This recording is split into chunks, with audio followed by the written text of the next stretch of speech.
Mungkin itu ya Pak Patup ya pengantar dari saya. Mungkin bisa langsung Baik, dimulai presentasi baik. dari Pak Patup. Saya kebetulan belum megang modulnya. Nanti yang presentasi Iya, langsung Pak Patup nanti atau saya kirim, saya? Pak Patup sendiri yang saya yang kirim PDF-nya saya kirim ya setelah kelas ini oke. berlangsung. Ya, Nanti tanya jawab juga bagian dari saran untuk memperkaya modul itu juga hasil tanya oke, jawab ya. kita supaya Berarti bisa terangkum semua. mm, berarti presentasinya langsung dari Pak Patup sendiri ya? Ya nanti saya kirim ke Pak Tri, nanti bisa di kirimkan ke teman-teman ya. Ya, oke. Ini Baik. presentasinya pakai ini nggak? Pakai Enggak, ini slide. kita langsung paparan lisan dan tanya jawab karena banyak kasus-kasus yang kita lebih banyak dialog interaktif dari beberapa pengalaman yang sudah coba kami temukan yang berkaitan dengan kebinekaan dan merawatnya gitu. Oke, Di ya. oke. Oke, untuk selanjutnya waktu langsung saya serahkan kepada Pak Agus Patup BN. Waktu dan tempat saya persilahkan. Silakan Pak Patup. Ya, Baik, matur nuwun. Terima kasih Pak Yuti, Pak Tri Wahyudi ya. Saya manggilnya Pak Tri ya, Pak Tiga ini ya. Oke, selamat siang atau menjelang sore teman-teman semua ya di Esa Unggul. Yang pertama senang sekali saya bisa berbagi teman-teman dengan teman-teman ya di sini. Satu kesempatan yang baik untuk kita bisa berbagi tentang apa yang harus kita rawat ini kan. Sendi-sendi yang harus kita rawat yang nampaknya baik-baik saja tapi sebenarnya baik-baik saja dan ada yang tidak baik-baik saja itu. Karena saya mengalami 21 tahun di jejaring komunitas ya. Yang pertama saya perkenalan dulu Pak Tri ya. Saya kenal lagi nama saya Agus Budi Nugroho ya. Nama panggungnya Agus Pato BN. Tetapi ini lagi mau metamorfose ke Agus Bonang ya. Agus Bonang baru mau dipakai untuk 2022 ya. Karena Agus Patut BN itu nama yang sudah dipakai 15 tahun. Ya. Tapi teman-teman boleh manggil Pak Patut nggak apa-apa. Saya kebetulan mendirikan komunitas suling bambu Nusantara di Jogja tahun 2004 ya. 2004 ya. Dimulai dari saya sendiri main suling dulu. Belum ada anggota, saya main suling dari Jalan Malioboro, Jalan Solo ya. Itu. Kemudian 2010 baru kami berjejaring. 2004 mendirikan komunitas suling bambu Nusantara, 2006 baru memiliki anggota. Lalu seiring berjalannya waktu 2010 baru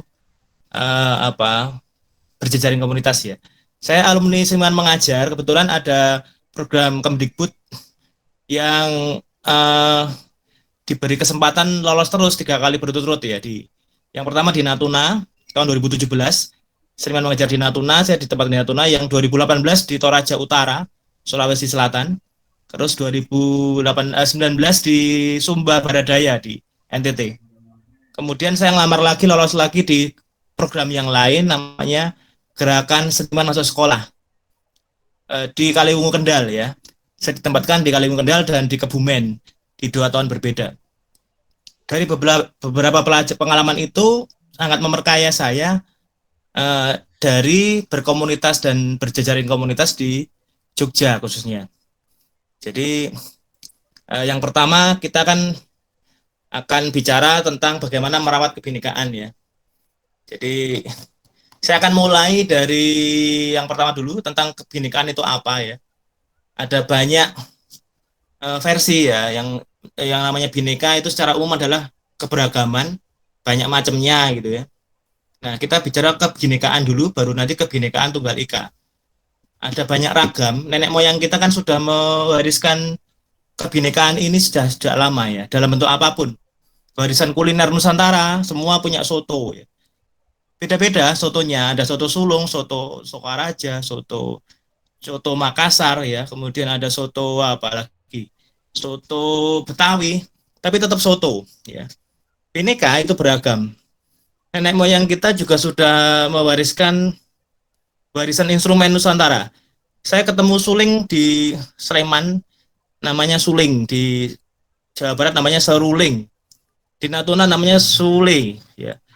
Lalu pindah ke Toraja namanya serunai, ada yang suling ya.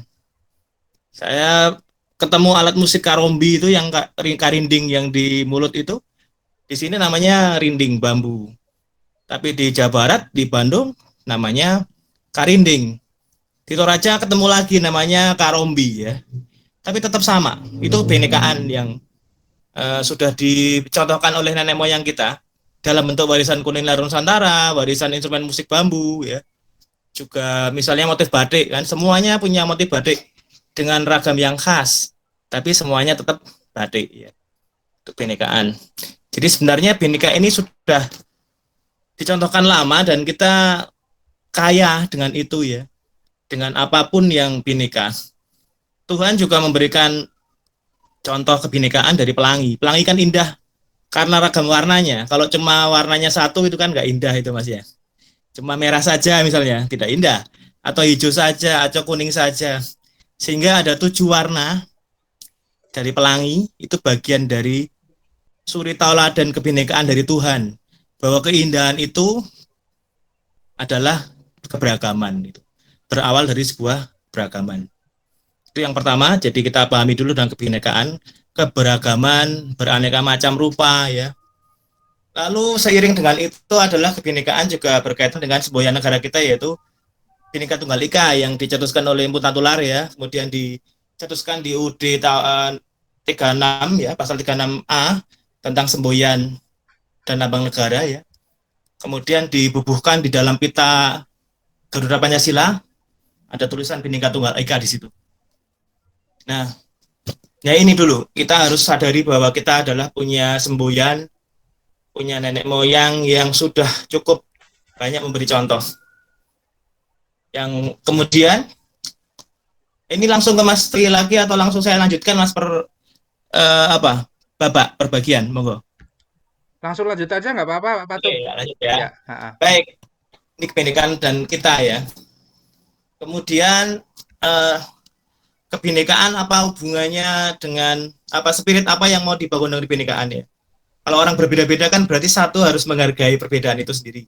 Toleransi harus, ya. Ini nanti kaitannya dengan komunitas, karena di dalam saya berkegiatan di komunitas seni, itu sangat dekat sekali dengan semangat yang mau dibangun oleh kebinekaan dan kebinekaan Tunggal Ika.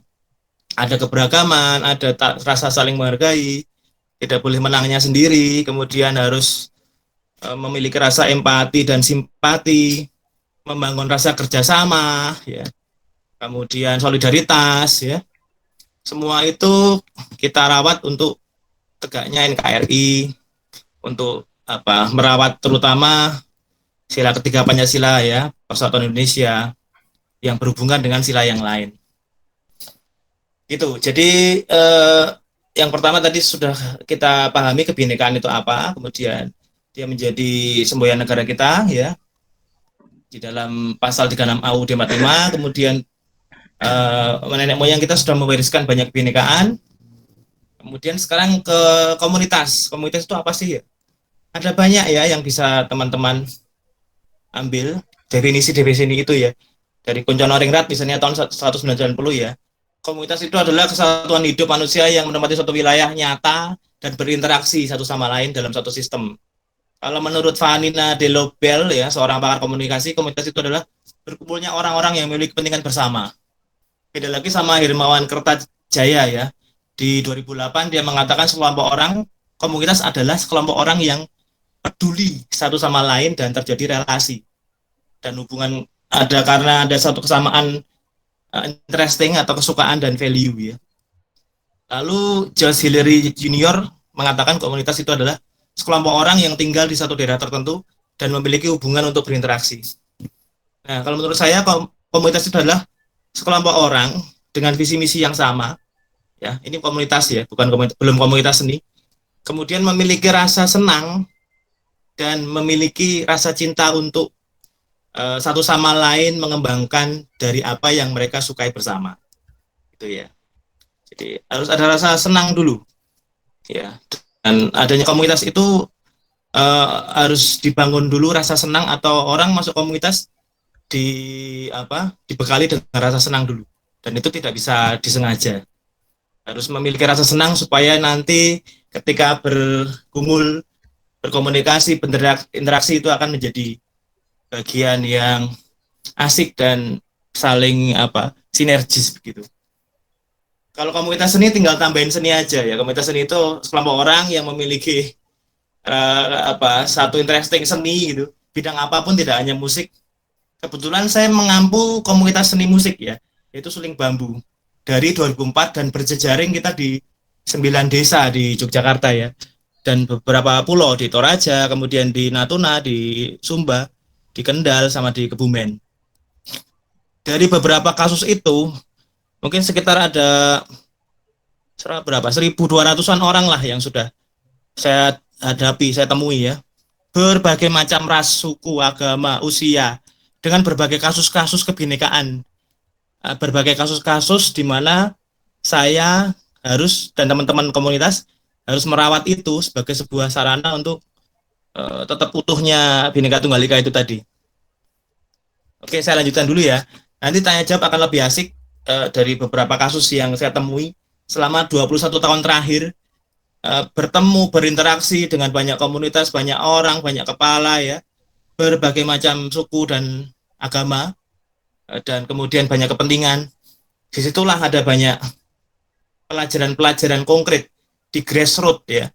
Bagaimana kebinekaan itu selalu teruji, selalu diuji dan teruji, dan kita di orang-orang yang khususnya di bergerak bidang seni itu sangat efektif dan strategis untuk merawatnya. Karena seni adalah universal. Jadi kalau sudah main angklung sama suling itu sudah nggak peduli dia agamanya apa, kayak miskin atau enggak gitu. Jadi beda sama mungkin yang lain. Jangan-jangan tinggal kesenian yang masih bisa begitu ya.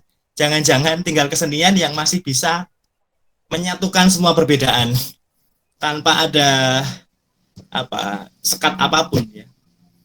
Sekat perbedaan kampus, perbedaan sekolah, perbedaan agama, perbedaan suku, perbedaan kaya miskin dan sebagainya. Itu. Kemudian itu dulu ya, satu season pertama itu tentang kebinekaan, komunitas seni, dan komunitas gitu. Jadi saya kembalikan ke Pak Tri untuk dialog. Nanti saya lanjut ke hal yang lebih detail, yaitu tentang bagaimana membangun komunitas seni dan merawat kebinekaan dengan berkomunitas seni, dan bagaimana kendala yang akan dihadapi. Dari beberapa kasus yang saya temui itu ada banyak kendala yang akan dihadapi dan bagaimana cara mencari solusinya yang berkaitan dengan kendala-kendala yang mengancam kebinekaan itu sendiri dan mengancam kebinekaan Tunggal Ika. Oke, monggo Mas Patri Ya, bisa di share udah teman-teman. iya. Oke, Pak Patup. Jadi yang disampaikan Pak Patup mungkin lebih ke sesi pertama ya. Jadi setelah ini nanti kan kita akan ada audiensi lagi, kemudian juga langsung dilanjut oleh Pak Patup memberikan satu materi lagi. Saya itu dari tadi juga selalu menunggu nanti kemungkinan Pak Patup juga akan memberikan satu action meniup seruling gitu ya. Ya kan Pak Patup? Oh iya ya Saya boleh. pikir itu cukup cukup menarik sekali Oke. untuk coba kita perdengarkan bersama bahwa akhirnya eh, seni itu yang akhirnya yang perlu kita garis bawahi eh, bersifat universal gitu ya. Nah, Betul. ketika seni yang menjadi bagian dari kebudayaan itu ternyata juga bisa dipakai sebagai media untuk mempererat kebinekaan kita gitu ya. Jadi apa namanya? Kita kan sangat berbeda sekali gitu ya dengan berbagai macam suku, budaya, latar belakang gitu. Nah, kesenian kan berada di tempat yang cukup terhormat sekali karena siapapun juga bisa belajar seni dan di situ juga tidak ada strata yang memang mengharuskan seseorang ketika belajar seni itu apakah harus dibatasi dari berbagai macam strata. Saya pikir tidak gitu ya.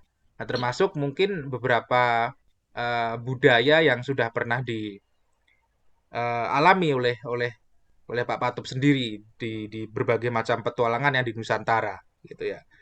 Misalkan petualangannya Pak Patup itu ketika melihat beberapa nama yang berbeda tapi masih mempunyai spirit yang sama atau mempunyai bentuk yang sama seperti halnya alat musik tadi.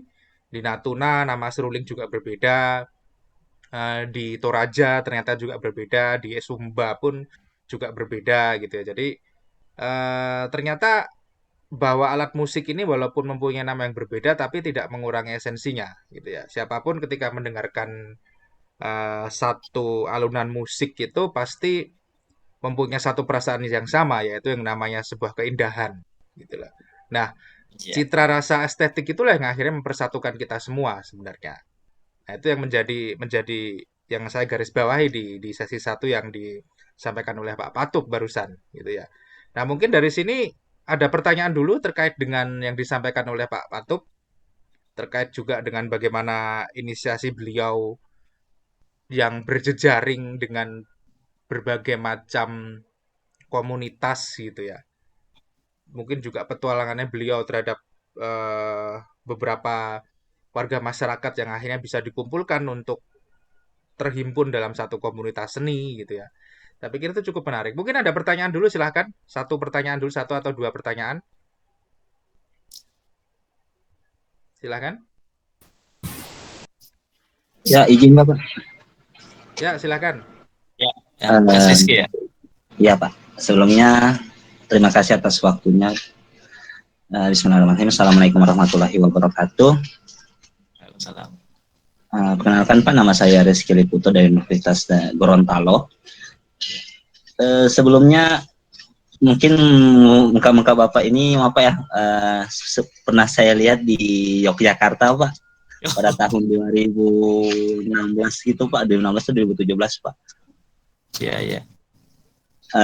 Pada saat itu kalau tidak salah lagi main alat musik di tengah jalan di era di Pelang Malioboro kalau tidak salah dengan teman-teman yang lain itu angklung-angklung dan segala macam kalau tidak salah Pak, kalau misalnya salah.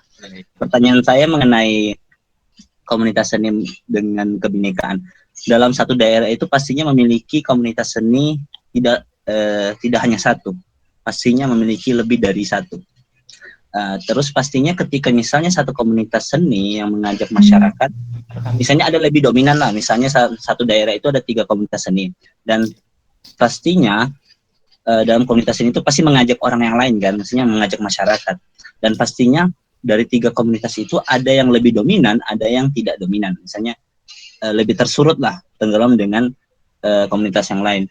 Itu bagaimana tanggapan Bapak ketika misalnya saya ambil kutip adalah kecemburuan dalam komunitas begitu Pak. Jadi kayak wah dia lebih banyak, orang tuh lebih, tidak dipungkiri orang misalnya saya ini ingin masuk komunitas, saya pasti lihat lebih yang banyak itu yang mana ya. Maksudnya kita kan pasti melihat yang peminatnya ini di mana sih misalnya. Itu bagaimana tanggapan Bapak? Mungkin sampai situ sih Pak. Sekian dari saya Pak. Terima kasih. Oke, langsung aja itu ya saya coba jawab ya. Baik. Jadi ya, langsung aja Pak Watup ya. Ini kejadian ini sama yang saya alami ketika pertama mendirikan komunitas suling bambu ya. Jadi Jogja kan banyak komunitas suling gitu ya. Kala itu ya, bambu musik bambu, komunitas musik bambu. Ada yang calung, ada yang angklung, ya sebagainya. Di awal-awal itu ya, orang cenderung memilih kan kuantitas yang kelihatan banyak. Bagaimana caranya atau bagaimana pendapat saya? Jadi kasus yang saya alami itu kita ngambil tempat jalan yang netral. Jadi justru saya tidak masuk di wilayah yang mereka sudah dominan gitu. Misalnya mereka sudah banyak berkegiatan di gamelan ya, yang komunitas A namanya gamelan, yang B adalah suling, yang ketiga adalah calung misalnya. Kemudian orang lebih banyak ke komunitas yang lebih banyak peminatnya gitu. Nggak ada masalah gitu ya. Tinggal bagaimana kita, misalnya saya di komunitas yang tidak dipilih oleh banyak orang, maka kita yang harus bergerilya gitu. Cara itu saya lakukan. Saya main suling sambil membawa fotokopian itu tentang keutamaan suling bambu untuk pernafasan, keutamaan suling bambu untuk latihan kesabaran dan kesadaran dalam kepekaan sosial gitu. Saya bagikan itu di Sunday Morning UGM, termasuk di Jalan Malioboro. Mungkin pernah Mas Rizky pernah lihat itu ya. Kita masuk ke situ. Tujuannya apa? Bukan kita menunjukkan diri kita melalui suling, tapi menunjukkan sulingnya melalui diri kita. Nah, kesalahan berkomunitas adalah menunjukkan diri kita melalui komunitas itu. itu akan menjadi bentrokan karena itu di situ ada ego ya. Kalau kita menunjukkan alatnya yang mau dilestarikan, gamelan lah suling, tunjukkan kedahsyatan alatnya ini yang untuk mempersatukan ini, dia akan netral dan bisa menembus ke relung-relung kalbu perbedaan apapun ya. Termasuk tadi itu kayak dominasi itu akan nanti tembus ya. Jadi yang ditunjukkan adalah instrumennya atau apa yang mau dilestarikan, bukan orangnya. Jadi kita mengantarkan sulingnya itu atau kita mengantarkan suara gamelannya itu supaya menjadi apa? Supaya didengar orang, kemudian suara itu kan frekuensi. Jadi tanpa berkata apapun, saya nip suling gitu ya. Ini sudah belajar kesabaran, toleransi, belajar menghargai kedalaman hati ya, belajar peka gitu, tanpa harus menggurui gitu.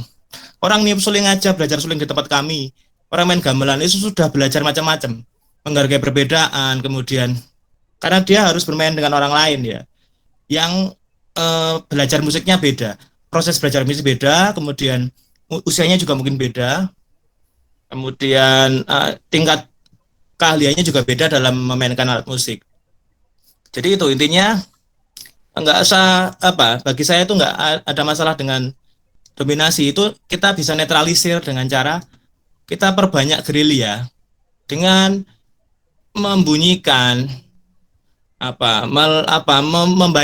memperbanyak frekuensi untuk memperdengarkan apa yang mau kita lestarikan gitu. Suling, siter, angklung, ya sudah itu. Dengan cara apapun dimanapun, di Sunday morning, di pasar, di mana ada kesempatan saya kondangan ya, tempat orang menikah ya, saya bak suling, saya tiup gitu. Tapi bukan sayanya, sulingnya itu pesannya apa gitu. Ayo kita sama-sama menghargai, tidak boleh saling dominasi. Disitulah. Jadi di sini adalah suling itu menjadi mengantar pesan tertentu supaya apa tadi? Supaya tidak dominasi, supaya tidak serakah ya, supaya tidak merasa menang sendiri, supaya tidak merasa mayoritas atau minoritas dan sebagainya itu di situ. Monggo, Mas Yudi ada tambahan atau ada tambahan pertanyaan mungkin dari apa yang saya jelaskan? Ya, bagaimana terkait dengan yang dijawab oleh Pak Matup sudah cukup jelas ya, sekaligus ini ya, apa namanya, bisa diapresiasi oleh teman-teman ya. Jadi saya pikir memang luar biasa sekali yang namanya seni musik itu bisa bisa menjadi sarana untuk apa namanya mempererat apa ya kebinekaan kita gitu ya. Jadi saya pikir budaya itu memang sangat luar biasa sekali gitu ya. Jadi tidak cuma sekedar seperti yang kita dicontohkan oleh Pak Patup terkait dengan alat musik seruling itu tidak cuma sekedar alat musik saja ternyata, tapi ternyata juga bisa menjadi media yang ampuh untuk mempererat eh, berbagai macam latar belakang budaya seseorang seperti itu. Mungkin langsung saja Pak Patup untuk disampaikan materi Oke, yang selanjutnya gitu ya, silahkan. baik, Ya, baik. Oke, kebetulan saya mendirikan komunitas suling bambu 2004 ya. Ini ya, saya contoh main suling. Saya katakan pada teman-teman yang belajar suling, ini menutup lubang itu kan menerima nafas, menerima. Membuka lubang itu memberi nafas, memberi dan menerima. Kemudian suling ini kan juga sangat makrokosmos ya, dia tumbuh dari pohon bambu di tanah yang bagus, di tanah, kemudian disirami pakai air, ada tanah, ada air, dipotong pakai logam, dilubangi dengan api, kemudian ditiup pakai nafas gitu. Itulah kehidupan ya. Jadi hal-hal seperti itu juga kita di awal kita sampaikan, tidak hanya meniup seruling tapi jika juga meniup kehidupan, dia juga belajar kehidupan. Belajar memberi dan menerima nada, belajar membuka dan menutup, belajar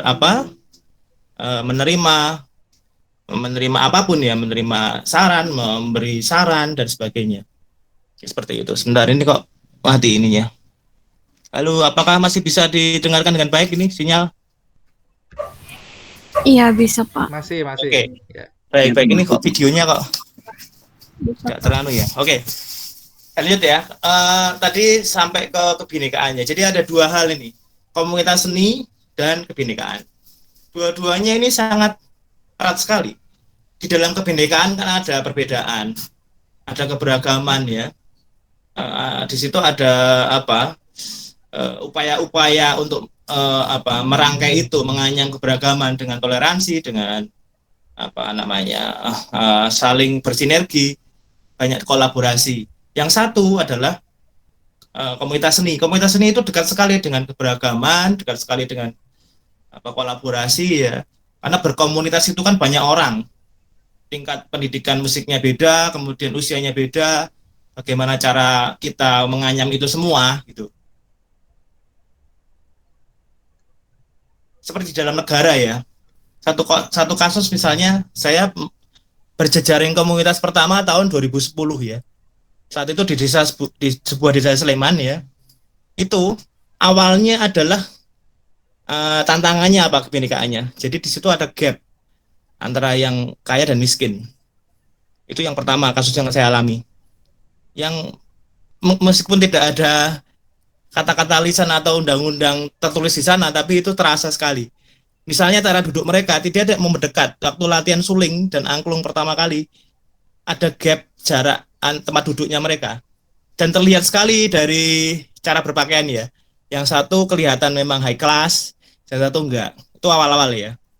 Bagaimana kemudian saya coba menganyam itu, memulai itu dengan perbedaan itu menjadi asik gitu. Saya memulai misalnya dengan contoh kasus games, mengurutkan cara duduk mereka bukan berdasarkan apa tapi berdasarkan bulan kelahiran ya. Siapa yang bulan kelahirannya Januari semua ngumpul. Nggak peduli dia kaya miskin, yang penting Januari ya. Februari di sebelah sini, Maret terus. Jadilah mereka satu komunitas antar bulan kelahiran ya. Dan di situ malah jadi akrab. Ternyata ada yang tanggal lahirnya sama, ada bulan kelahirannya sama ya. Dan sampai mereka lupa bahwa mereka kaya miskin gitu.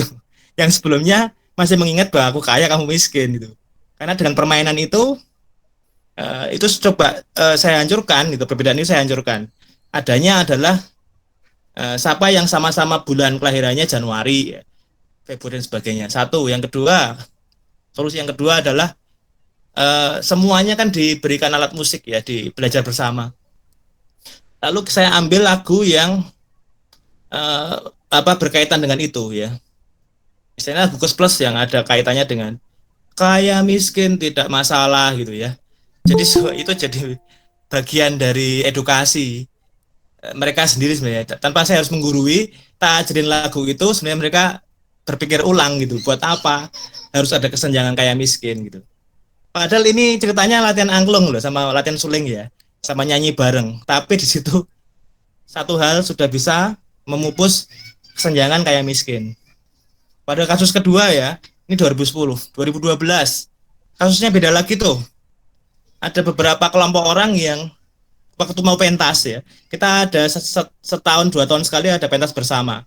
9 desa itu, sekitar 500 pemusik ya, penonton 600-an orang gitu. Itu ada satu kasus kebinekaan yang selisih pendapat ya antara kelompok satu, komunitas satu dengan yang lain. Satunya pingin memakai satu simbol keyakinan tertentu gitu, satunya enggak, satunya pingin gitu ya. Padahal masalahnya bukan di situ ya, masalahnya adalah kita mau pentas kolaborasi angklung suling gamelan, bukan pada kita mau pakai baju dengan gambar apa gitu.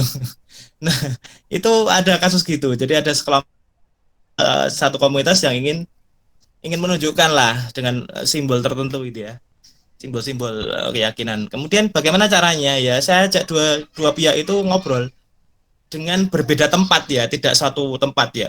Saya dengarkan apa maunya si kelompok si ini, lalu mendengarkan kelompok satunya itu, lalu cari jalan tengahnya. Jalan tengahnya apa gitu. Jadi langsung saya kembalikan. Saya kasih banyak kasus contoh-contoh plus minusnya kalau menggunakan simbol-simbol itu yang terlalu menonjol dan mengakibatkan kesenjangan gitu ya. Kesenjangan misalnya kesenjangan seragamnya lebih bagus ya. Seragamnya yang sini tidak terlalu mencolok itu. Ya sudah kita ambil aja satu seragam yang sama itu. Semuanya apa punya apa? Seragam apa yang semua punya di lemarinya masing-masing di 500 orang kalian? Merah, oh enggak semua punya Pak merah. Batik, coklat, oh enggak punya. Putih, hanya putih. Jadi semuanya Pak seragam putih. Jadi semua merasa sama karena saya menggunakan musyawarah ya. Musyawarah adalah bagian dari spirit kebinekaan. Saya tawarkan banyak opsi ya dan suara terbanyak. Dan itu pakai itu juga, pakai pemilu gitu, pakai kertas gitu ya. Tidak hanya musyawarah lisan karena kadang-kadang dengan lisan itu kan saling mempengaruhi. Saya menggunakan trik juga pakai lotre gitu ya. Siapa yang memilih seragam warna A, B, C itu, yang lebih banyak saya ambil ya udah putih. Mereka menghargai ya. Satu udah belajar bermusyawarah, yang kedua memupus kesenjangan kostum. Karena hal kecil kayak gitu bisa merusak sendi-sendi kebinekaan gitu. Hanya masalah perbedaan kostum, masalah makan itu misalnya ya.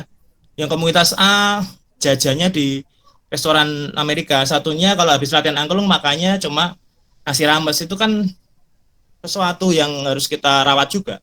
Sub-subnya itu banyak sekali kebinekaan itu. Gak cuma kita bicara perbedaan suku ras dan agama itu. Di grassroots saya ngalami hal detail-detail seperti itu ya. Itu dua contoh kasus dulu. Ada banyak hal lain saya coba tawarkan ke teman-teman. Ada pertanyaan atau ada sesuatu yang bisa kita sharingkan bareng dengan kasus-kasus yang pernah kita alami. Semoga.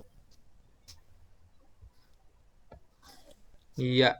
Ya. Pak Pato videonya mati ya? Iya ini kok nggak bisa ya? Saya udah nyalakan ini. Kenapa ini? Biasanya Sinyal. memang harus di restart sih. Coba dicek lagi coba. Oh iya iya. Nah, Saya restart. Bagaimana? itu dinyalakan nggak bisa. Nyalakan nggak bisa. Pakai PC atau handphone itu? Ini HP mas. Coba mungkin di apa ya? Restart. Ya restart dulu deh. Oke Ya. oke. Atau Ntar mungkin ya. mungkin left dulu, terus masuk lagi coba. Oh baik baik. Ntar ya. Ya.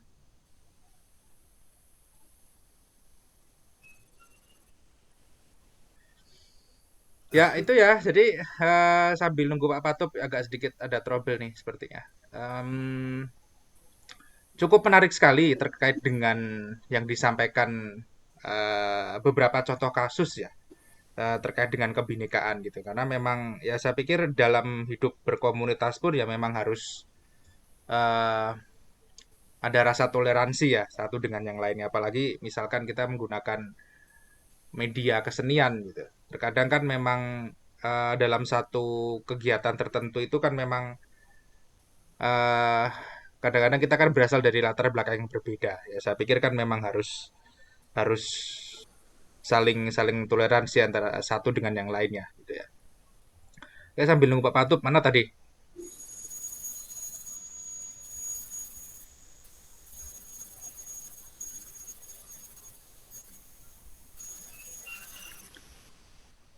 Untuk apa namanya? Presensinya itu sudah masuk semua gitu ya. Kok tadi ada yang bilang belum masuk tuh yang mana ya?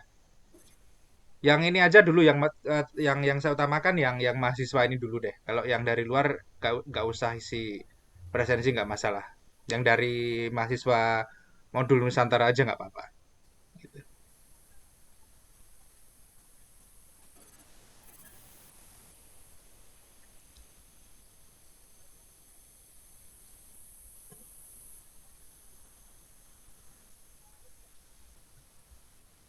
Terkait dengan ini ya, ini sambil nunggu Pak Patup sebentar. Terkait dengan nanti kedatangan teman-teman di Jakarta itu nanti sudah ada pembicaraan tempat tinggal belum? Sudah Pak, dengan Sudah Bapak, sudah. Sudah ya. Jadi nanti Sudah, Pak. kemarin ada dosen yang mengkoordinasi siapa kira-kira? Ada yang dosen yang mengkoordinasi? Ibu Nina. Oh, langsung Bu Nina sendiri yang jadi koordinator. iya Pak. Iya sama Pak Abduh. Oke. Oh ya sudah. Ada sesi Google Meeting kemarin sama beliau? Beliau berdua? Belum, Pak. Enggak sih, Pak. Kita kalau di grup WA. Oh, ada grup yang isinya Bu Nina sama Pak Abduh itu? Iya. Oh ya sudah.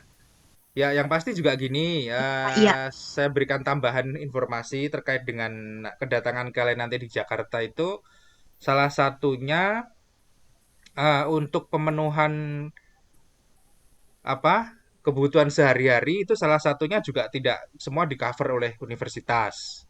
Karena mahasiswa ini juga punya kewajiban dari dana yang diberikan oleh Dikti gitu ya untuk mengalokasikan hal itu gitu ya. Jadi itu saya pikir sudah cukup paham ya.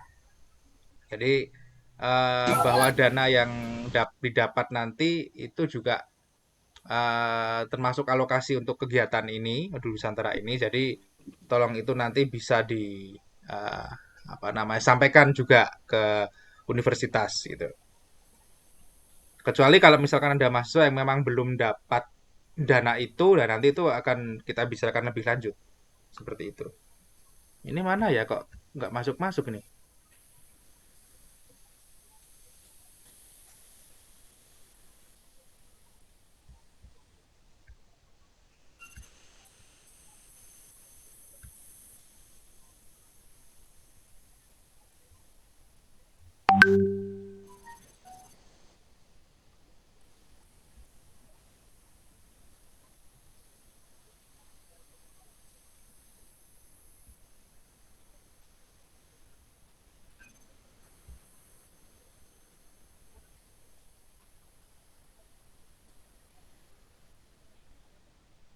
Baterainya lepas aku.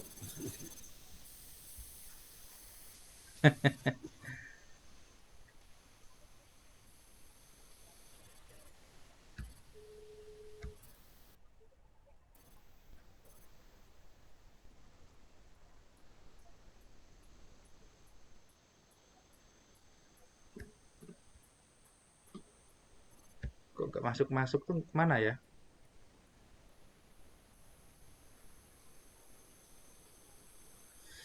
Ya oke, sambil nyambung ya. Mungkin kita nunggu dulu ya biasa.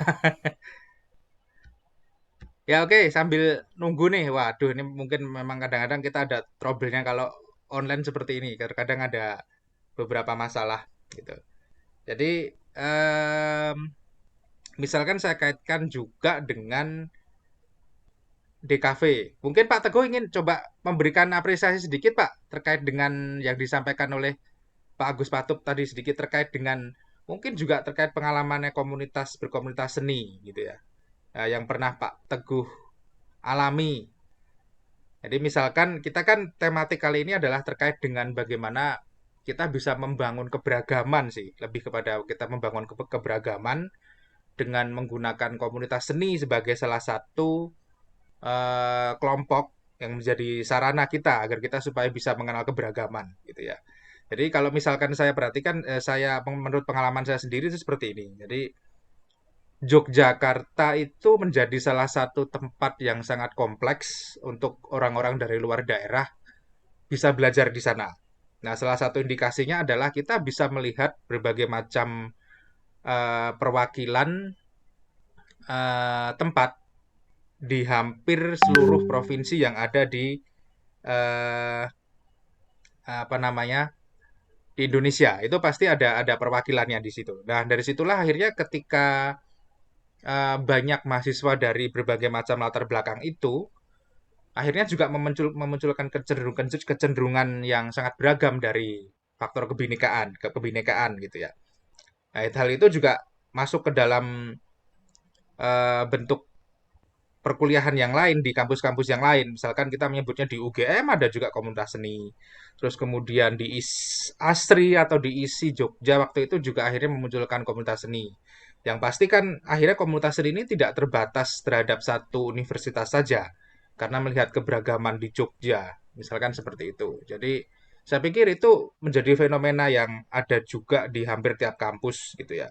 Nah, tapi kalau misalkan saya contohkan di Jakarta ataupun di Jogja itu menjadi salah satu tempat yang bisa kita contohkan bahwa orang-orang banyak sekali masih yang memang belajar bersama di kedua wilayah itu gitu. Misalkan ini salah satunya. Akhirnya memang komunitas masyarakat itu yang akhirnya menjadi eh, apa ya stimulan munculnya komunitas-komunitas seni yang ada di masyarakat gitu, keberagamannya. Dan itulah yang menjadi faktor kebinekaan tersendiri dalam dalam satu komunitas seni ini. Sehingga akhirnya memunculkan satu apa ya?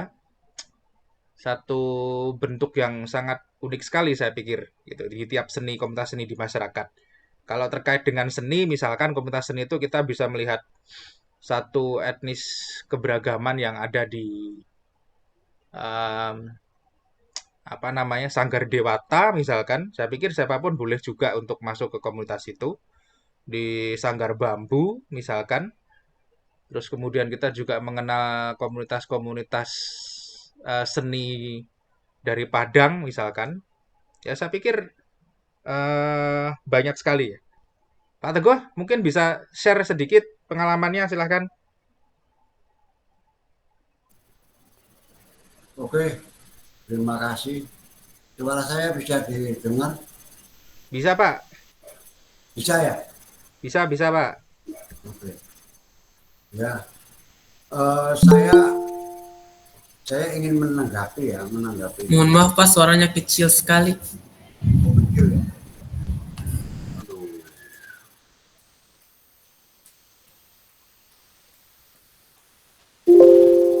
Mas Yudi, Oh, pakai sudah. HP satunya saya ini. Oke, siap.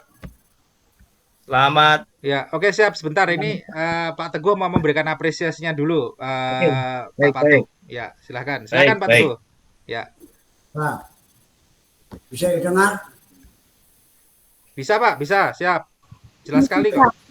Ya, saya akan menanggapi tentang kebinekaan itu. Sebenarnya saya tidak mengetahui mata kuliah ini. Mungkin saya anggap baru ya. Tentang kebinekaan. Sebenarnya kebinekaan yang ada di Indonesia itu juga memang berangkat dari awal gitu loh. Dari awal bahwa Indonesia itu lahir itu dari kebinekaan. Kalau kita runut bahwa Indonesia dulunya itu kan bernama Nusantara. Memang secara de jure itu memang Indonesia tahun 45 merdekanya adanya gitu.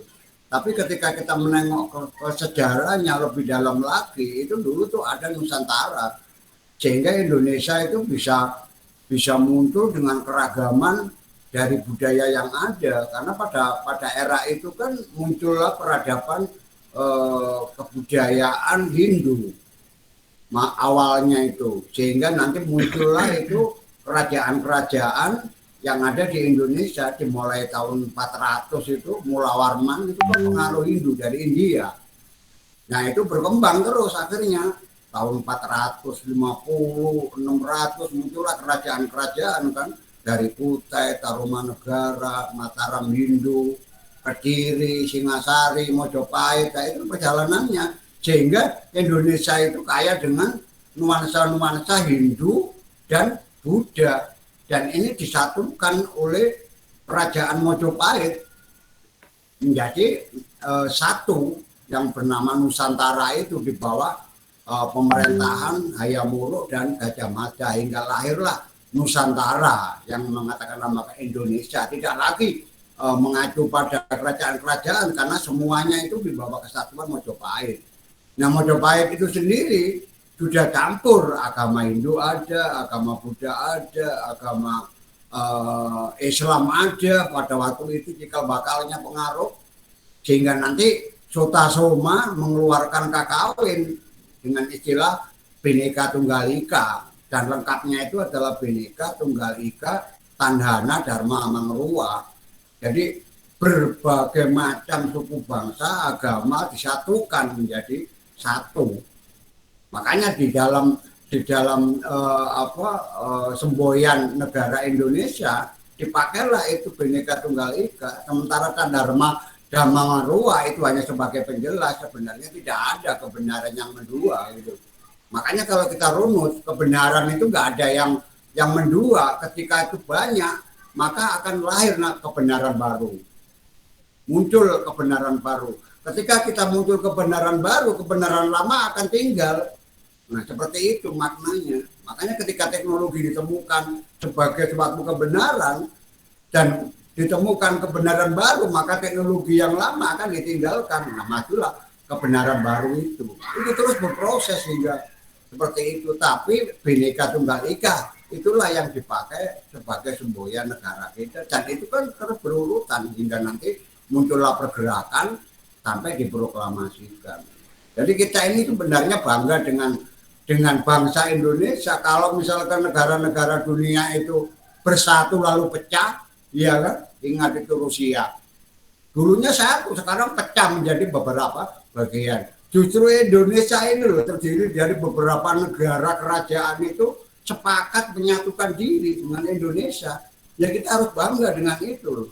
Walaupun sekarang ada juga orang yang ingin menyatukan kan? Seperti itu. Tapi tugas kita ya merawat harusnya seperti itu. Itu terminologi tentang kebinekaan. Terus mengenai seni itu, seni dengan komunitas itu memang suatu sarana ya.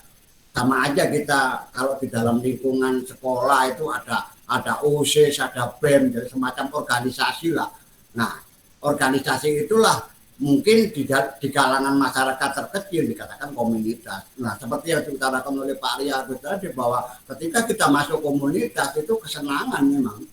Nah, tanpa kesenangan nggak bisa, makanya disitulah digabungkan suatu kesenangan yang beragam. Ketika dalam komunitas ya kita harus bersatu di situ. Makanya di dalam komunitas itu selalu ada eksplorasi, ada kegiatan-kegiatan hingga nanti menyelenggarakan suatu kegiatan atas nama komunitas itu. Sama ketika aku masuk ke komunitas seni lukis di situ, ya udah saya melukis, dan suatu saat komunitas itu melakukan suatu pameran bersama, bukan individu lagi tapi bersama, sehingga komunitas itu nanti akan dikenal orang. Kalau komunitas itu nggak ada kegiatan, maka dia tenggelam. Makanya bagaimana kita menghidupkan, ya tentu saja ada saling pengertian kan, tidak menang sendiri. Kalau udah komunitas kan musyawarah, itu kan dijiwai dengan Pancasila juga, dan nggak boleh menang sendiri. Nah, disitulah pembesaran kita itu bagaimana kita menyatukan visi-visi menjadi satu keputusan bersama. Nah, terkait dengan ini topiknya musik, ini saya agak ada problema Pak ya. Sekarang ini kan era teknologi, terutama ini milenial, di mana kaum milenial itu cenderung ke memilih teknologi yang baru, sehingga nanti dikhawatirkan kesenian lama yang notabene tradisional itu ditinggalkan gitu loh.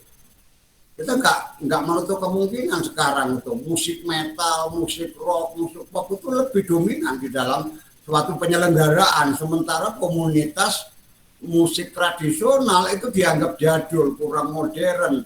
Nah ini repot, walaupun kita nggak menutup kemungkinan dalam komunitas musik tradisional itu mereka sudah mengeksplorasi, tidak hanya tradisional, mereka menggabungkan pada beberapa teknologi menjadi sesuatu hal yang baru. Mungkin pada zamannya semacam wayang gitu kan, wayang ada gamelan, itu pakemnya seperti itu, dianggap tradisional. Tapi seiring ditemukannya teknologi baru, mereka melebur diri, bereksplorasi, bahkan memodifikasi, berkolaborasi dengan teknologi baru hingga melahirkan suatu yang baru. Contohnya misalkan ketika mengadakan pagelaran wayang, dulunya wayang itu hanya menggunakan lampu putih, sekarang itu dengan audiovisual, wayang itu, gelaran itu bisa berwarna-warni, bahkan dikasih lampu disco gitu, mencerminkan suatu, bahkan ada goro-goro itu dipadukan dengan musik metal. Nah ini kan ada usaha baru untuk memperbarui.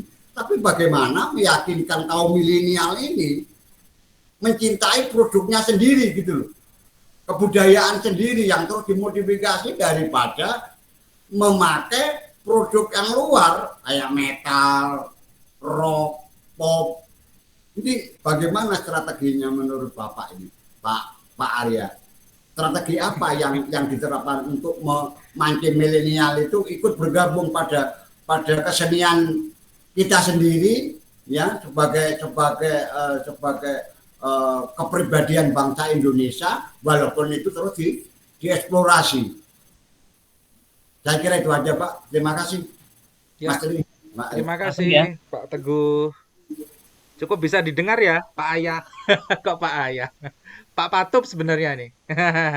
Baik, Bisa oke, ditanggapi Pak Patup, silakan. Ya. baik. Ya, Komunitas Suling Bambu Nusantara itu 5 tahun pertama 2004 sampai 2009 itu masih pure dengan suling bambu saja, Pak. Kita memang baru tahap suling sebagai pengantar budaya. Baik, 2010 kita mulai eksplorasi. Kalau Bapak lihat YouTube saya di Komunitas Suling Bambu Nusantara atau Agus Patup BN, saya bekerja sama dengan TikTok ya. Saya memainkan musik always milenial, tapi tetap ada sulingnya. Di situ tetap ada lir-ilir, di situ tetap ada suara jamu, tetapi dengan bungkusan DJ, dengan TikTok, dengan metal ya, dengan synthesizer ya, dengan disco. Kita bekerja sama dengan DJ waktu 2012 di pameran buku di gedung sebelahnya Kota Baru itu, Gedung Pamungkas, pakai DJ, tapi tetap suling bambu. Kita lakukan itu Pak untuk menarik milenial sambil membagikan brosur bagaimana supaya mereka mau belajar dengan kami. Dan cara itu jitu, kita sambil jalan sambil kolaborasi dengan metal, dengan DJ, dengan musik piano. Di Ngayog Bias juga kita main tahun 2019 Pak. Kita main di Ngayog Bias ya, main suling kita, tapi jazz gitu, dengan balutan jazz milenial ya. Waktu itu di Pendowoharjo. Jadi kita sudah melakukan itu Pak 15 tahun terakhir ya, dengan pendekatan milenial. Dan itu masih kita imbangi dengan cara bergerilya. Dengan cara apa? Masuk ke rapat PKK, masuk ke kampung, di situ ada kegiatan Hari Pahlawan misalnya ya, atau hari apa gitu. Kita pernah diundang di pengabdian masyarakat KKN UII, KKN UIN Sunan Kalijaga, KKN UGM kita pernah. Dan disuruh masuk, kemudian kita bagikan mereka suling, belajar bersama. Yang penting konkret saja. Jadi mengajarkan, memainkan dan mengajarkan, tidak hanya memainkan tapi juga mengajarkan. Dan dengan pendekatan milenial kita sudah lakukan itu. Kita juga main suling di pameran lukisan ya, di Pak Katirin, di Gunung Bangkel. Di situ beda lagi musiknya. Musiknya untuk menghidupi ruh tiap lukisannya ya. Sulingnya sebagai ilustratif. Pendekatannya adalah seni kontemporer yang ilustratif untuk menghidupkan satu seni rupa ya. Kemudian belum lama ini di Pak Nasirun juga kami coba virtual ya, menghidupkan lukisan-lukisan untuk dihidupkan secara virtual ya. Dan latihan bersama secara virtual kita lakukan juga Pak, dengan cara-cara masa kini ya. Waktu itu ada 5 jejaring di 5 desa karena masih ada pandemi yang lagi meledak, sehingga kita harus tetap latihan suling dengan cara apapun. Lalu kita ketemu dengan Zoom meeting waktu itu ya. Terus cara merawat yang lain 3 bulan sekali kita adakan video call dengan teman-teman jejaring dari 9 desa gitu ya. Pandemi ini ada 3 desa yang pingsan Mas. Mati 3, tumbuh 10. Tumbuh 10. Jadi ya bagaimana caranya? Ya kita tetap aja, kita berbuat, jangan pesimis gitu. Jangan pesimis. Jadi caranya bagaimana? Tetap nyiap suling aja. Dimanapun kita berada, membagikan suling, teman-teman membagikan suling. Saya punya suling berapa tak bagikan di jalan sambil kasih brosur. Cara memainkan suling untuk orang awam, kan kita punya brosur itu 2 lembar. Cara main suling untuk orang awam ya. Bahkan yang tidak punya basic musik sekalipun. Di situ apa lagunya, kan nggak langsung lagu-lagu yang limit. Di situ ada lagunya Ibu Kartini ya. Kemudian bawahnya ada lagu Always Terpesona itu. Supaya mereka senang dulu. Main suling itu sebagai sarana untuk membangkitkan rasa senang. Kalau awal-awal kita sudah ngasihnya udah ruwet toh, harus begini begitu. Aduh, nanti. Jadi setelah mereka masuk ke dalam lingkaran kami, kemudian baru kita masukin sebagai pengantar budaya. Pernafasan, kesabaran, olah kepekaan. Kami ajak jalan-jalan ke orang yang butuh empati dan simpatik ya, untuk berbagi. Setiap ulang tahun kami berbagi sembako ya. Kemudian mengunjungi tempat orang-orang yang kurang dari kita dan sebagainya. Itu Pak. Jadi pendekatan milenial kita lakukan di 15 tahun terakhir. Jadi kalau mau lihat jejaring selidiki kegiatan kami ada di Facebook Komunitas Suling Bambu Nusantara atau di Instagram. Jadi kita Ada di di banyak YouTube, tempat. Mas. Ya, Ada di YouTube ininya apa? Linknya. YouTube ada Pak, ada komunitas Suling Bambu Nusantara banyak. Metro TV pernah liput kami, Antv, Trans 7 ya, ada di situ. Komunitas Suling Bambu Nusantara. Tapi bukan itu TV itu kan baru belakangan. Jadi kita membuat komunitas kan bukan untuk terkenal, itu hanya bonus. Ada event itu bonus, terkenal itu bonus, ada uang itu bonus ya. Yang pertama apa? Semangat, merawat semangat dengan rasa senang. Semangat itu kan nggak bisa dibeli ya. Orang butuh semangat, ada yang sampai 6 tahun di komunitas masih bertahan hingga sekarang, sampai dia menikah masih bertahan main suling bambu, itu kan luar biasa. Bagaimana cara merawatnya? Kita gunakan strategis personality. Jadi misalnya dia satu kampung ya, misalnya di komunitas, ada satu komunitas di Godean atau di Turi gitu ya. Mereka berkegiatan suling, sudah kita dampingi 4-5 tahun. Bukan karena sebuah program pemerintah nih, memang ini swadaya ini ya. Kita bicara yang di wilayah mandiri, swadaya ya. Mereka menghidupi dengan cara iuran kas buat beli suling, buat beli angklung, buat bikin membeli snack dan kita makan bareng. Itu pendekatannya. Kita selalu aktif menginformasikan, Mas, suami saya wafat, ya udah kita rame-rame ke sana. Mas, besok ada yang ulang tahun di kampung B, kita datang ke sana. Sampai ke wilayah kehidupan kita memasukinya itu. Jadi cara merawat kebinekaan juga dengan cara memasuki kehidupannya. Tidak berhenti di latihan suling. Suling itu hanya perjumpaan awal. Perjumpaan selanjutnya lebih panjang lagi, sampai akhir hayat adalah dalam kehidupan mereka. Ketika kita pernah bareng-bareng nangis bareng di satu tempat layat ya. Setelah satu pegiat kita meninggal gitu, bareng-bareng ke sana itu jadi rasanya jadi semakin memperkuat daya juang kita untuk terus merawat jejaring komunitas 9 desa ini, Pak. Dengan peristiwa itu gitu. Ketika sedih bareng, piknik bareng juga pernah gitu ya. Lalu latihan kolaborasi. Kita latihan kolaborasi pernah pentas di 2016 sama 2012. Itu bahkan tanpa biaya, Pak. Karena dari 500-an orang itu sudah terpenuhi semua.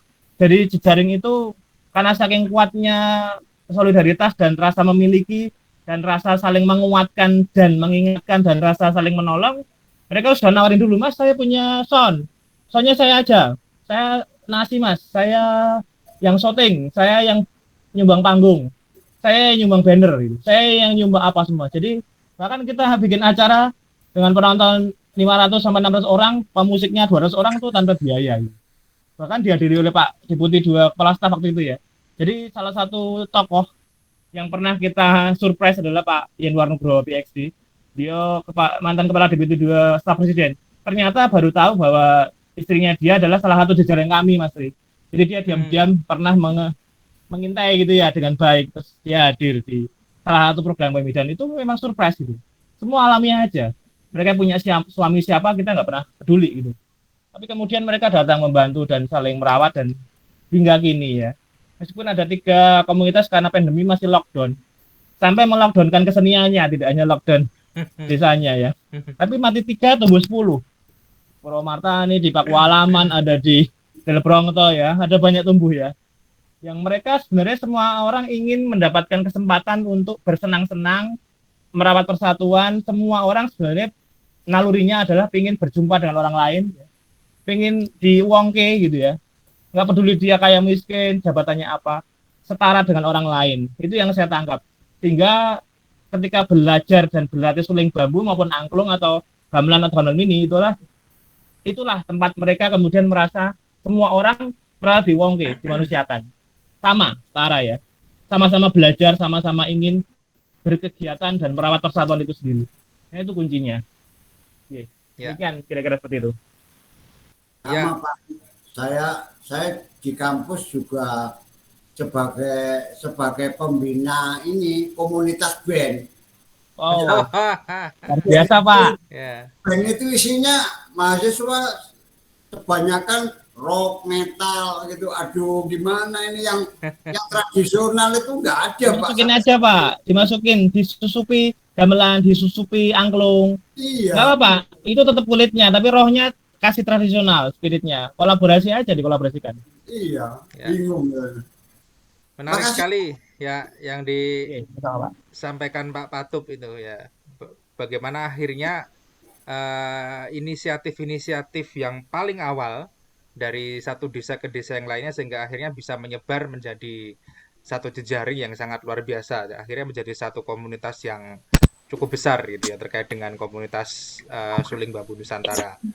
Saya pikir yang perlu kita garis bawahi adalah terkait dengan bagaimana upaya menghidupkan kesenian ini tanpa adanya yang namanya apa namanya itu eh, faktor ini ya mencari keuntungan dari Hmm. masyarakat itu sendiri gitu loh. Makanya Pak Patup tadi menyebut dengan jejaring swadaya, inisiatif sendiri gitu ya tanpa ada paksaan sehingga akhirnya melalui inisiatif-inisiatif yang seperti itu yang berasal dari diri sendiri kesadaran untuk memajukan kebudayaan sehingga akhirnya akan membuat jejaring komunitas ini semakin besar.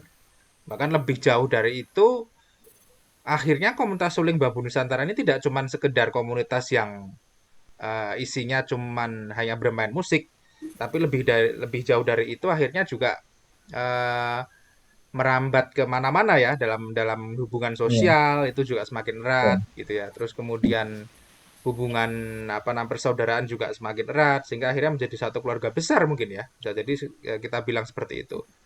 Ya, dari situ kita bisa melihat banyak contoh kebinekaan dari sesuatu yang inisiatif-inisiatif yang sangat sederhana yang dimulai dari diri sendiri dengan menggunakan media kebudayaan sehingga akhirnya bisa memunculkan banyak manfaat gitu ya.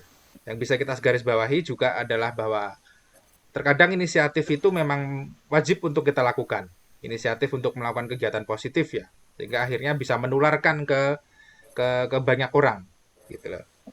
Ya mungkin ada 1 sampai 2 pertanyaan terakhir mungkin ya.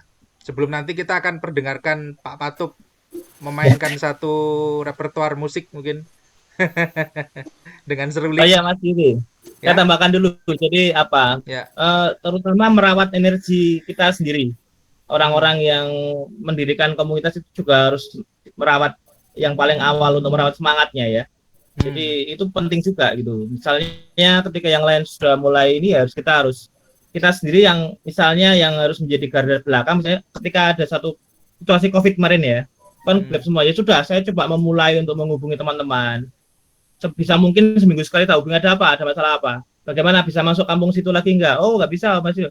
Kita update terus, jangan lemah ya. Sampai kapanpun jangan sampai dilemahkan oleh kita sendiri. Kadang-kadang Ya. musuh yang terberat adalah diri kita sendiri, Mas.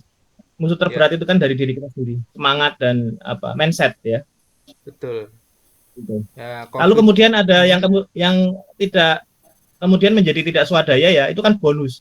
Hmm. Ada kampung yang kemudian kita jejaring dengan komunitas suling bambu, mereka kemudian main suling atau angklung kemudian mendapatkan proyek gitu, event dari kecamatannya itu bonus. Itu Hmm. makin menambah semangat mereka itu. Tapi bukan itu tujuan awal ya. Itu hanya bonus perjalanan.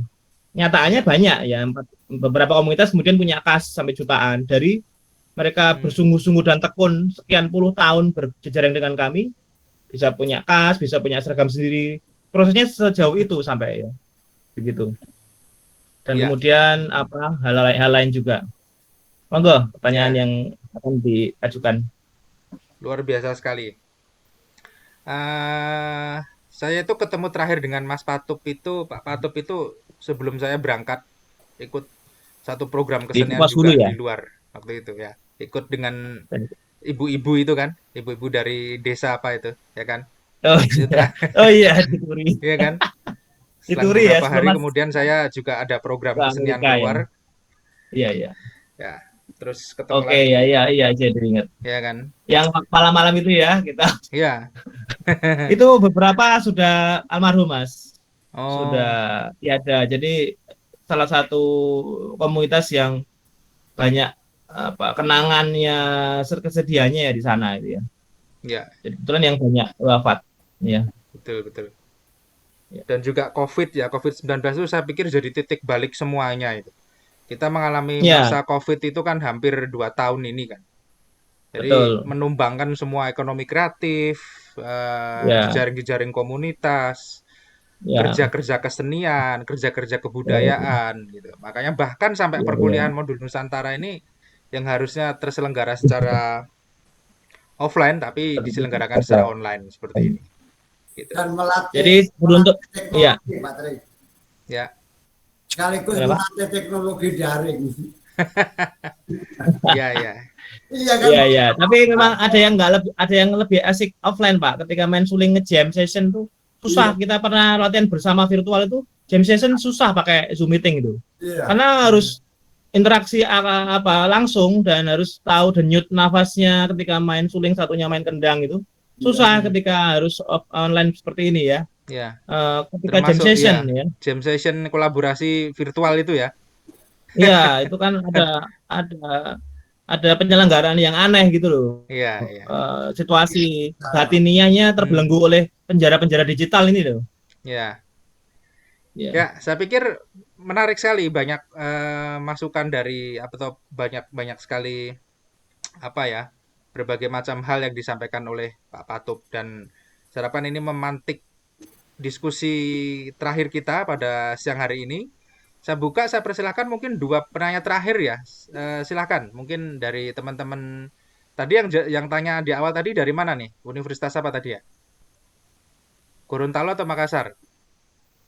Gorontalo Gorontalo. Patanides. Nah, mungkin yang dari Makassar nih, yuk perwakilan. Siapa? Silakan. Pak Tri, saya mohon Ya. pamit Pak ya.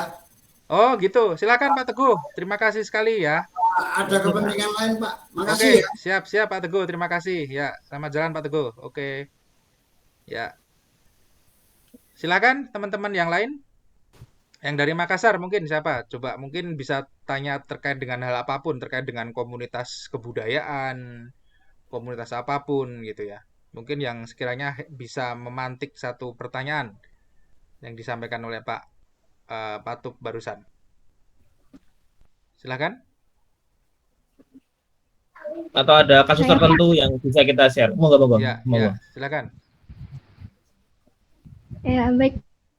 Terima kasih atas kesempatan yang telah diberikan. Perkenalkan, nama saya Nurjana, saya dari Universitas Negeri Makassar. Saya ingin menanyakan terkait bagaimana pembuatan suling itu sampai bisa menghasilkan nada-nada yang indah, Pak. Dan sampai berapa hari pembuatan suling itu bisa menghasilkan nada-nada yang indah, Pak. Terima kasih. Oke. Ya, Jadi terima kasih. itu ya secara lengkap ada di YouTube. Kami sudah bikin video tutorial pembuatan suling dengan salah satu tim ahli kami ya di Gunung Kidul. Di situ ada namanya nanti Komunitas Suling Bambu Nusantara spasi cara membuat suling bambu. Kita sudah bikin itu. Ada sekitar 15.000 orang yang udah lihat itu, Mbak. Jadi Komunitas Suling Bambu Nusantara spasi cara membuat suling bambu. Dijelaskan detail dari memilih bambu, harus dengan bambu seperti apa, direndam berapa lama, dilubangi bagaimana caranya, dengan alat seperti apa, dengan diameter seperti apa untuk menghasilkan nada tertentu apa gitu. Di situ ada bambunya seperti apa gitu. Nanti di situ seperti lihat YouTube itu seperti mengalami langsung cara membuatnya ya. Gitu. Tinggal bahannya ada nggak? Oh, di Makassar ada nggak bahan bambu apus, bahan bambu talang ya. Bambu-bambunya kan bambu itu, bambu kering ya. Yang tidak semua bambu bisa untuk buat bahan suling. Ada bambu yang bagusnya untuk bahan bangunan, ada yang bagusnya hanya untuk alat musik, ada yang bagusnya hanya untuk perhiasan kan begitu. Jadi ada di YouTube Mbak Nur dan Mas Tri juga ini saya informasikan ke teman-teman di YouTube Ya. Komunitas Suling Bambu Nusantara itu nanti ketemu semua. Di situ ada kita ngamen suling, ada kita mengunjungi satu desa, ada yang kita latihan bersama, ada yang cara membuat suling. Itu kira-kira Mbak Nur ya. Terima kasih pertanyaannya. Iya, Ya. Pak. Terima kasih. Sama-sama. Mungkin satu lagi ya. Satu lagi pertanyaan, silakan. Saya Pak, Ya, silakan. Sebutkan nama, asal. maaf Pak, sebelumnya saya off cam karena lagi hujan di Makassar. Baiklah, terima kasih atas kesempatannya. Perkenalkan, nama saya Lala Yulia dari Universitas Negeri Makassar. Yang saya ingin tanyakan itu Pak, kan sekarang itu ada suling modern ya Pak. Terus pastinya juga generasi milenial itu pastinya lebih suka suling yang jadi. Jadi pertanyaan saya itu bagaimana cara kita eh, cara kita untuk membuat generasi milenial sekarang itu suka akan bahan-bahan tradisional. Terima kasih, Pak. Baik. Alat musik itu kan hanya sarana ya. Hanya sarana. Kita mau pakai alat musik apapun itu hanya sarana. Tinggal bagaimana ini didekatkan kepada milenial ya. Misalnya tadi saya dari berdasarkan pemilihan lagu. Tidak semua lagu yang saya pakai untuk main suling dengan suling tradisional semacam ini kan dengan lagu tradisional gitu. Ini tidak harus dimainkan udah tradisional buat main tradisional itu kan enggak juga. Ketika saya workshop di SMA di Jogja yang sangat milenial, maka awal-awal kami mengunjungi sekolah itu kita survei dulu ini sukanya apa. Oh ternyata sukanya lagunya Anji yang Menunggu Kamu ya. Kita mainnya Anji ya.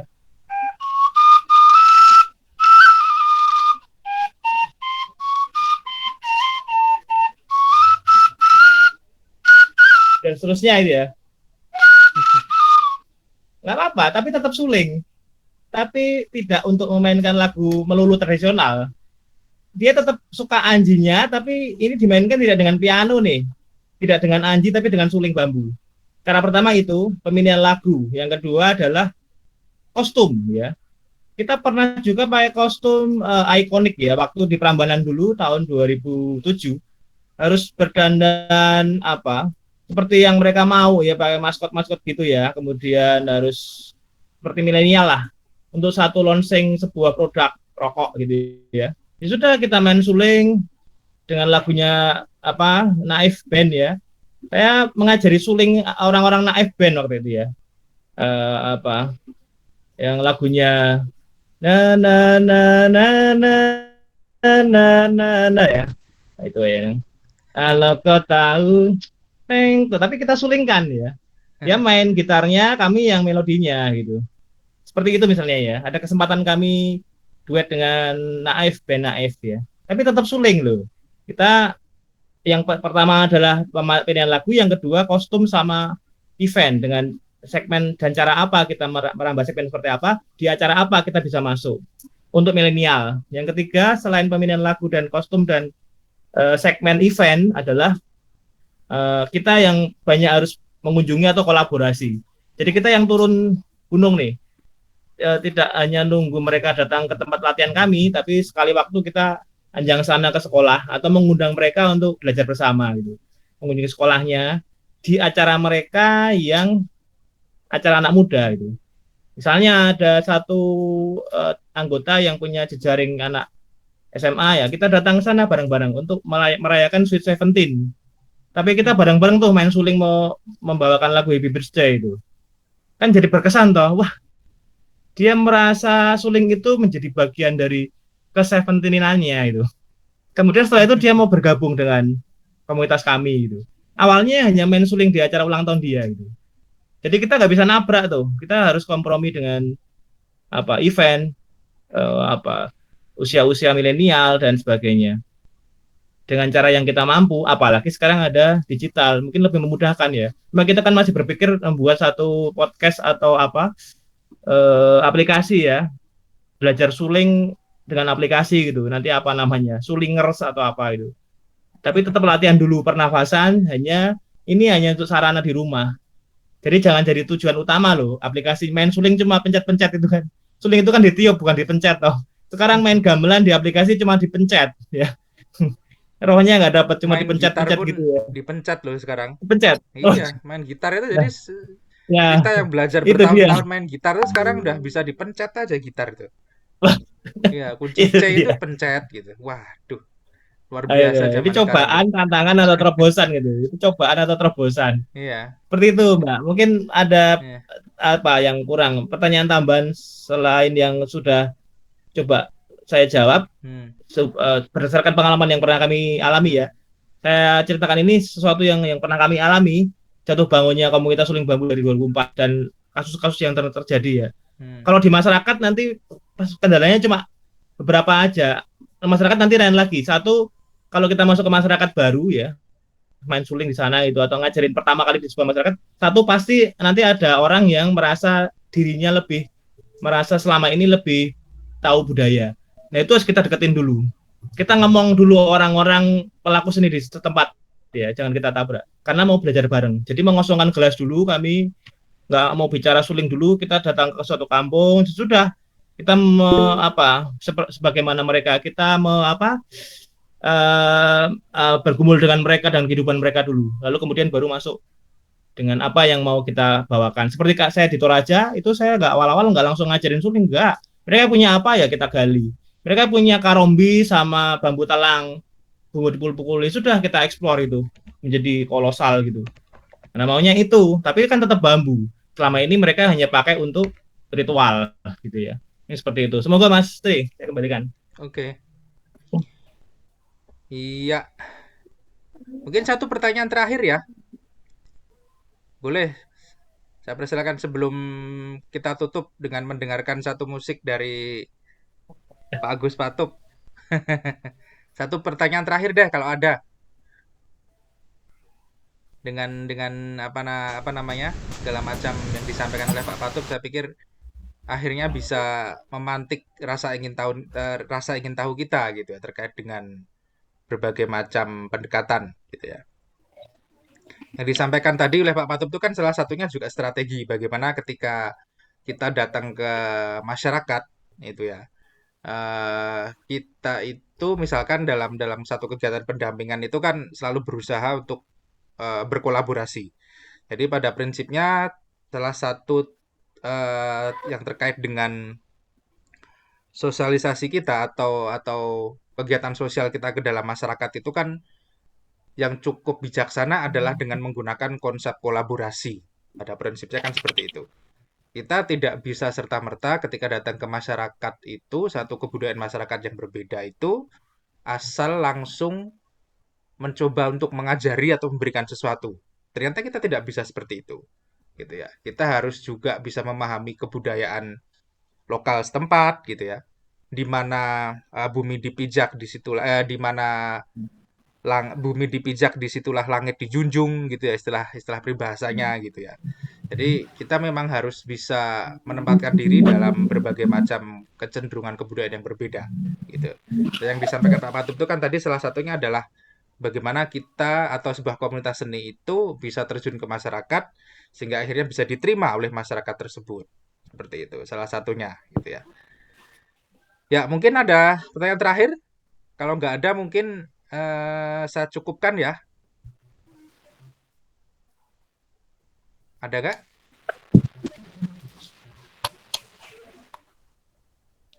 Oh iya, untuk modulan saya kirim lewat Pak Yudi ya.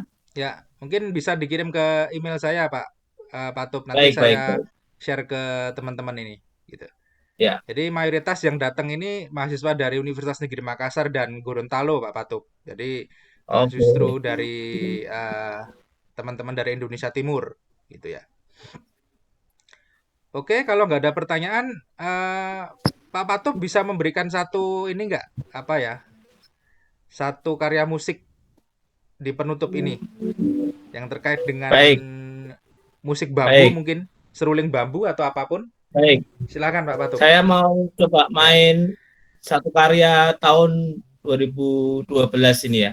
Judulnya Roman from Jogja. Roman from Jogja itu kita pernah bawakan itu di Malioboro ya, kolosal. Kemudian pernah kita bawakan juga di satu kebun organik ya. Di situ ada kebun apotek hidup di satu tempat di Pendoharjo Merayu Sleman. Kali ini coba saya bawakan tunggal ya. Biasanya kita pakai dengan 20 sampai 27 pemusik suling dengan pecahan nada orkestra, ada yang suling suara melodi 1, melodi 2, penjelia, bass dan ritmik. Kali ini coba saya mainkan tunggal ya untuk teman-teman semua.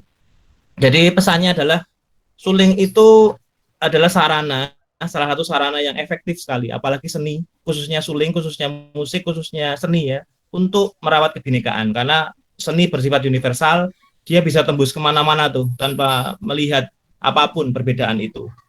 Sebagaimana pelangi, indah karena beragam warnanya. Satu persembahan, judulnya Romance from Jogja. Ya.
Nah, itu orkestranya seperti itu.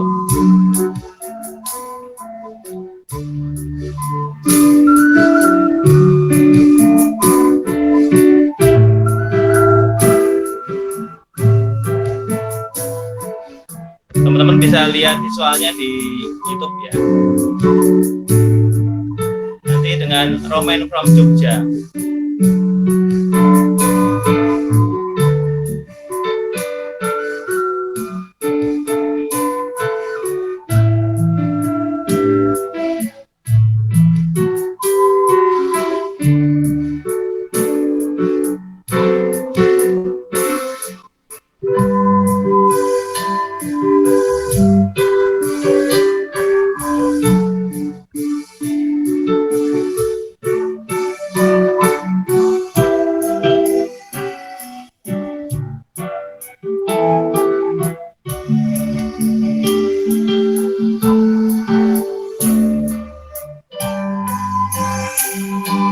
Ini judulnya Romance from Jogja.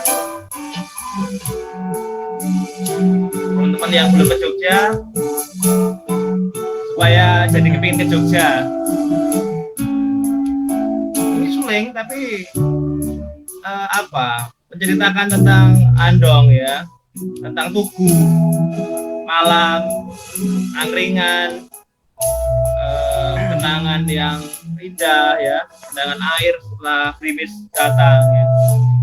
Karena orkestranya juga kita pernah bikin ya. Di situ juga ada suatu penggambaran Jogja seperti apa ya. Suatu rasa romance ya, rasa yang indah. Kemudian pada satu malam di sudut-sudut kota Malioboro jalan ya, kita coba gambarkan melalui komposisi ini. Ada banyak komposisi yang sudah pernah kita bikin selain untuk kepentingan edukasi. Ini Romance from Jogja.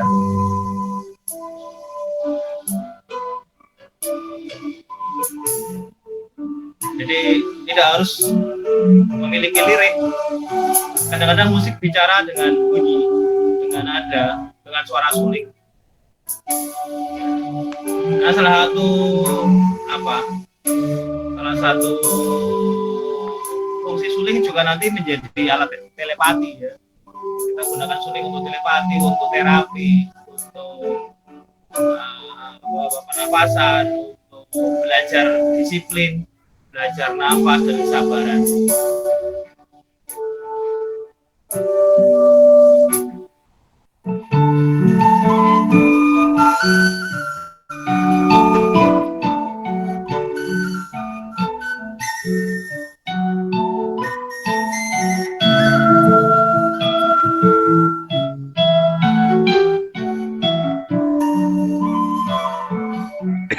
Versi live-nya ada di YouTube ya.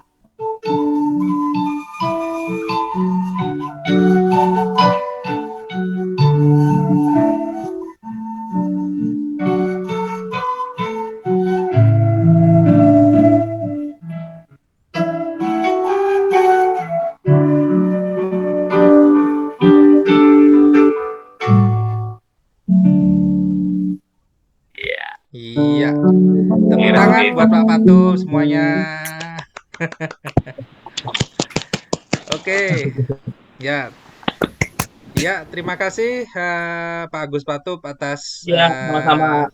permainan musiknya yang luar biasa. Jadi dengan segala keterbatasan yang kami punya, saya pikir luar biasa sekali. Pak Patup juga mempresentasikan materi yang sangat menarik yang terkait dengan kebinekaan dan juga komunitas seni di masyarakat. Ya, saya pikir ini bisa menjadi masukan buat teman-teman juga yang mana mungkin juga tidak berasal dari background jurusan kesenian gitu ya. Tetapi kalau dalam ranah kebudayaan saya pikir kita semuanya punya identitas kebudayaan gitu ya. Jangan lupa bahwa kita di Indonesia itu pasti tiap orang mempunyai identitas kebudayaan tersebut dan jangan sampai itu hilang gitu ya. Saya pikir itu saja yang disampaikan oleh Pak Agus Patup ya terkait dengan modul Nusantara pada sesi ke-7 hari ini. Terima kasih sekali lagi Pak Agus Patup atas kehadirannya. Paparan materi yang sangat menarik sekali dan luar biasa. Semoga nanti di sesi yang lain kita bisa bertemu gitu ya. Karena misalkan dari teman-teman ini kan rencana sudah akan mau berangkat ke Jakarta. Nanti kan bisa aja teman-teman setelah sudah sampai di Pulau Jawa nanti diagendakan ya mampir ke banyak tempat. Bisa aja mungkin kalau di Jogja ya mungkin nanti saya bisa jadi penghubungnya ataupun mungkin ke tempat-tempat yang lain. Sayang kalau nggak sudah sampai di Jawa tapi nggak muter-muter ke banyak tempat gitu. Saya pikir itu saja yang bisa kita sajikan pada sesi hari ini. Perkuliahan modul Nusantara dengan tema kebinekaan pada sesi ke-7. Untuk pengumuman lebih lanjut nanti untuk sesi ke-8 akan diisi oleh pengajar yang lain dan nanti akan ketemu lagi dengan saya di sesi ke-11 gitu ya. Untuk materi dan juga tugas ataupun menjawab forum diskusi hari ini akan saya selesaikan. Mungkin kan materi juga belum lengkap dan teman-teman sudah mulai bisa menjawab materi sesi ke-7 pada e-learning modul Nusantara. Besok mungkin bisa dimulai jam 12. Bisa jadi kalau materi hari ini sudah selesai, saya sudah mendapatkan materi dari Pak Agus Patup dan sudah saya unggah, nanti teman-teman sudah mulai langsung bisa mengerjakan. Seperti biasa, durasi waktunya 1 minggu dan minggu depan sudah masuk ke sesi selanjutnya walaupun sudah UTS ya di Samgul tuh mulai Senin kita sudah ada UTS. Akan tetapi kalau sesi ke-8 masuk di minggu depan, saya pikir nanti teman-teman bisa mengikuti aja gitu. Ya, saya pikir itu ya yang bisa saya sampaikan hari ini. Sekali lagi kita mengucapkan terima kasih kepada Pak Agus Patup, terus kemudian mahasiswa dari Universitas Makassar dan Gorontalo dan juga Pak Bu Vera juga saya lihat tadi ada ikut hadir di sini dan juga beberapa teman-teman dari universitas yang lain. Saya pikir itu saja yang bisa kita sampaikan pada sesi hari ini. Terima kasih. Assalamualaikum warahmatullahi wabarakatuh. Selamat sore dan selamat siang Pak Agus Patup. Selamat sore buat teman-teman di Makassar, di Sulawesi gitu ya. Oke, terima kasih. Kita live ya. Saya live, mohon izin live. Terima kasih. Selamat sore. Ya.